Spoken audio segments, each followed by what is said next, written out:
So class, अगर मैं बात करती हूँ डीएनए के स्ट्रक्चर के बारे में, स्ट्रक्चर ऑफ डीएनए, सो मैंने आपको क्या बताया अभी यहाँ पे, I told you first of all DNA is a polymer. Make sure you have to keep this thing in your mind. DNA is a polymer and this polymer is having monomer. किससे बना होता है बच्चों ये? Nucleotide. तो बहुत सारे nucleotide nucleotide nucleotide nucleotide इस तरीके से चेन ऑफ न्यूक्लियोटाइड बनती जाती है.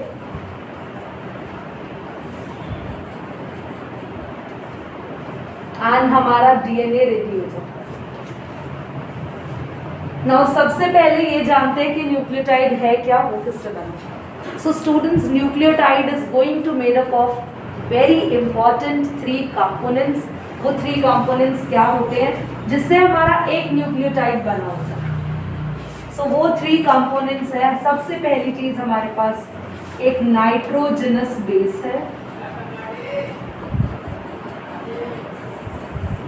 नाइट्रोजनस बेस क्या होते हैं, आप थोड़ा सा ये समझ लेते हैं बच्चों. नाइट्रोजनस बेस जो होते हैं वो एक तरीके से डीएनए के आप लोगों ने 2 स्ट्रैंड्स पढ़े हैं. अभी मैंने बताया था, लिखवाया भी, लास्ट क्लास में भी पढ़ा था कि डीएनए के 2 स्ट्रैंड्स होते हैं. एक स्ट्रैंड ये रहा डीएनए का और एक स्ट्रैंड ये रहा डीएनए का. ठीक है, इनके बीच में इस तरीके से नाइट्रोजनस बेसेस लगे होते हैं. नाइट्रोजनस बेसेस क्या होंगे बोलो, क्या होते हैं? हाँ, you are right. Adenine, guanine, cytosine, thymine, uracil RNA में होता है. But what are these? They are nitrogen rich bases, nitrogenous bases.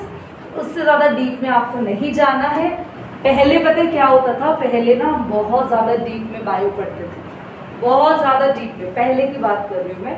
और तब बहुत ज़्यादा क्वेश्चंस जो थे वो बाहर से आते भी थे, चीज़ें भी आती थी. अभी तुम लोग अगर लास्ट कुछ टाइम से देखो तो आपका पूरा पेपर, पूरा नीट का पेपर या आपका पूरा पेपर एनसीईआरटी पे बेस्ड है. आपकी एनसीईआरटी बुक को आप थॉरोली ढंग से अगर पढ़ लो ना, तो आप एक एक लाइन अगर उसके भी ढंग से रीड करके जाओ, आपका पेपर कहीं भी जाएगा बायो का. बायो का पेपर में और जो जो वर्ड बुक में लिखे हुए हैं which are very very important. पहले adenine, guanine, cytosine, uracil, thymine के स्ट्रक्चर्स भी बच्चे पढ़ते थे. वो मैं तुम्हें अलग से कराऊंगी भी क्लास के अंदर. बट फिलहाल इतना डीप में इन्हें नहीं पढ़ना. सिर्फ ये जानना है 2 डीएनए के स्ट्रैंड्स होते हैं ऐसे, यानी बैकबोन कहते हैं उन्हें, और बीच में लगे होते हैं बेसिस. तो फिलहाल हम स्ट्रक्चर पे ना जाकर वापस इस पे आते हैं. एक न्यूक्लियोटाइड किससे बना होता है? एक नाइट्रोजनस बेस. एक आपके पास यहाँ पर होती है बच्चों शुगर. शुगर भी ऐसी वैसी शुगर भी है, जैसे द पेंटोज शुगर.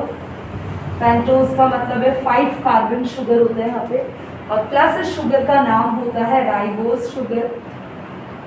इसीलिए डीएनए को बोलते हैं डीऑक्सी राइबो. यहाँ राइबो वर्ड इसीलिए आता है. न्यूक्लिक एसिड क्यों वर्ड आया वो अब पढ़ेंगे आप लोग. न्यूक्लिक का मतलब है न्यूक्लियस में है, एसिड अभी पढ़ेंगे. डीऑक्सी वर्ड क्यों आया? डीऑक्सी वर्ड यहाँ पे पेंटोज शुगर में डीऑक्सी ग्रुप लगा होता है, वो भी पढ़ेंगे हम लोग. ठीक है. नाउ लास्ट जो चीज है वो है फॉस्फेट ग्रुप. फॉस्फेट ग्रुप बच्चों, ये फॉस्फेट ग्रुप जो है वो फॉस्फोरिक एसिड से आता है. फॉस्फेट ग्रुप अभी डीएनए का पूरा स्ट्रक्चर डिटेल में बनाएंगे हम, कैसे फॉस्फेट ग्रुप लगा होता है, कहाँ नाइट्रोजनस बेसेस होते हैं, कहाँ शुगर होती है. क्योंकि अभी बस इतना जाना हमने. अभी क्या पढ़ा कि पूरा DNA small small small nucleotide से बना होता है, और हर एक न्यूक्लियोटाइड में क्या 3 चीज़ें होती हैं? Nitrogenous base, pentose sugar and a phosphate. इतना क्लियर है तो बोलो मेरे. ये रब कर देना. ये आप लोगों को बनाना है जो साइड में मैंने किया था, बट उससे पहले यहाँ समझो.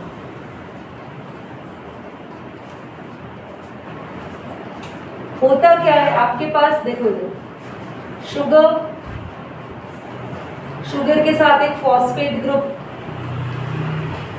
फिर एक शुगर, फिर एक फॉस्फेट ग्रुप, फिर एक शुगर, फिर एक phosphate group. Sugar phosphate group, sugar phosphate group, sugar phosphate group. ये एक डीएनए का स्ट्रैंड तैयार हो गया. एक स्ट्रैंड या हम कह सकते हैं कि एक साइड डीएनए की रेडी होगी. सेम है sugar phosphate group sugar, phosphate group sugar, phosphate group. DNA का एक और स्ट्रैंड रेडी होता है। देखिए आपने तो 3 चीजें बताई थी, बेसिस कहाँ गए? बेसिस यहाँ होते हैं, nucleotide base, nucleotide base, sugar से attach, nucleotide base, nucleotide base. वो भी बताएंगे कौन कौन से न्यूक्लियोटाइड बेसिस होते हैं आमने सामने, वो भी आपको बताएंगे। एटीजीसी पेयरिंग जो होता है और इनके बीच में बॉन्डिंग होती है। Why I am having a dotted bond here, क्योंकि बच्चों डॉट का मतलब है हाइड्रोजन। तो ये पूरा एक न्यूक्लियोटाइड, ये पूरा एक न्यूक्लियोटाइड, ये 3 से बनने वाला फिर एक nucleotide, and nucleotide nucleotide nucleotide से बना पूरा ग्रुप ऑफ द। समझ में आया? Any doubt? नोट करिए सर।